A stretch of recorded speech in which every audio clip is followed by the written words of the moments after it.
திருமாவளவன் செய்தியாளர்களை சந்தித்து வருகிறார். அதன் நேரடி காட்சிகளை பார்க்கலாம். வாக்குப்பதிவு எந்திரம் வாக்குப்பதிவு நாள் அன்று சில நிமிடங்கள் பழுதடைந்து போனதால் வாக்குப்பதிவு நின்று போயிருக்கிறது. அதன் பின்னர்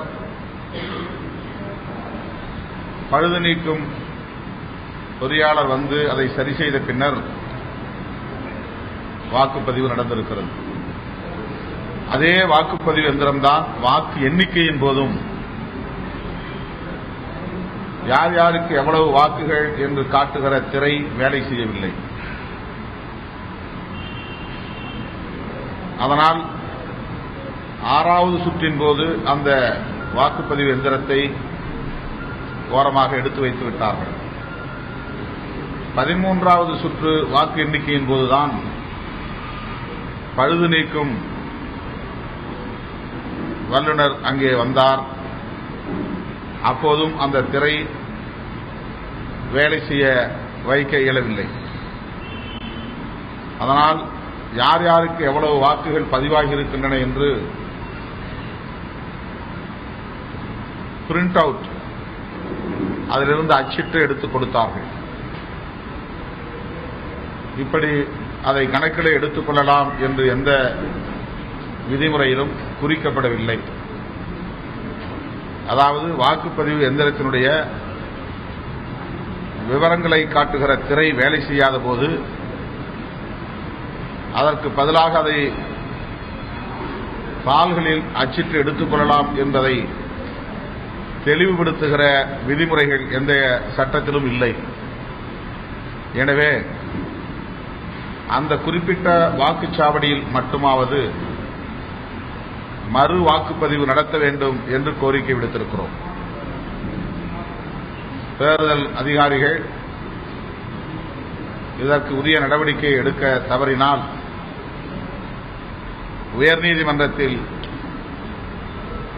மறு வாக்குப்பதிவு 81வது வாக்குச்சாவடிக்கு ஒட்டுமொத்தத்தில் மறு வாக்கு எண்ணிக்கை என்கிற இந்த 2 கோரிக்கைகளை அடிப்படையாக வைத்து வழக்கு தொடுக்க திட்டமிட்டிருக்கிறோம்.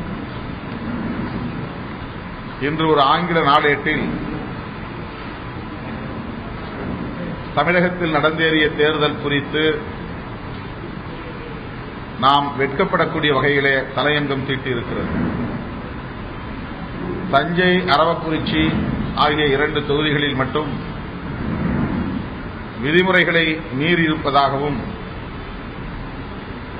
அத்துமீறல்கள் பல்வேறு வகைகளில் நடந்திருக்கின்றன என்று காரணம் காட்டி அந்த 2 தொகுதிகளில் மட்டும்தான் தேர்தலை தள்ளி வைத்திருக்கிறார்கள். ஆனால் ஒட்டுமொத்தத்தில்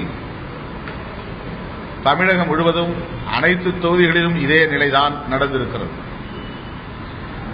எவ்வளவு பணம் கொடுத்தார்கள் என்பது தொகுதிக்கு தொகுதி மாறுபடுகிறது என்றாலும் எல்லா விதிமுறைகளையும் மீறி தேர்தல்கள் எல்லா தொகுதிகளிலும் நடந்திருக்கின்றன என்பதுதான் உண்மை. தேர்தல் விதிமுறைகளை பின்பற்றி அறநெறிகளை பின்பற்றி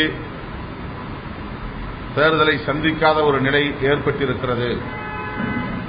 சொல்லப்போனால் தமிழகம் முழுவதும் அனைத்து தொகுதிகளிலும் மறு வாக்குப்பதிவு நடத்துவதுதான் சரியானது என்று ஆங்கில நாளேட்டில் குறிப்பிடப்பட்டிருக்கிறது. தலையங்கத்திலே எழுதியிருக்கிறார்கள். ஆக மொத்தத்தில் இந்த தேர்தல் நேர்மையாக நடக்கவில்லை. எல்லா விதிமுறைகளையும் மீறி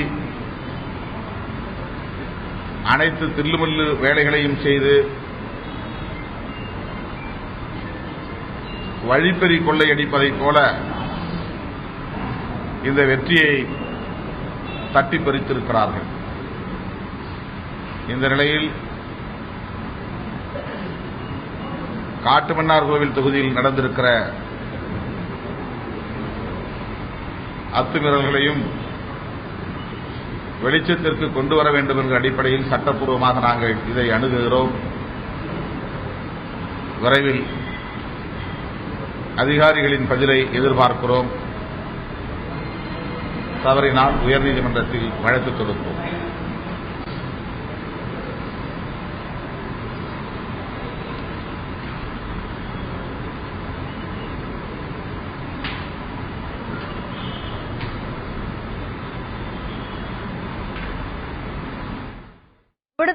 விடுதலை சிறுத்தைகள் கட்சியின் தலைவர் தொல் திருமாவளவன் செய்தியாளர்களை சந்தித்தார். அப்பொழுது அவர் பேசுகையில், நடைபெற்று முடிந்த சட்டமன்ற தேர்தலில் விதிமுறைகளை மீறி பல்வேறு விதமான செயல்கள் நடைபெற்று வந்ததாக அவர் குற்றச்சாட்டை முன்வைத்திருக்கிறார்.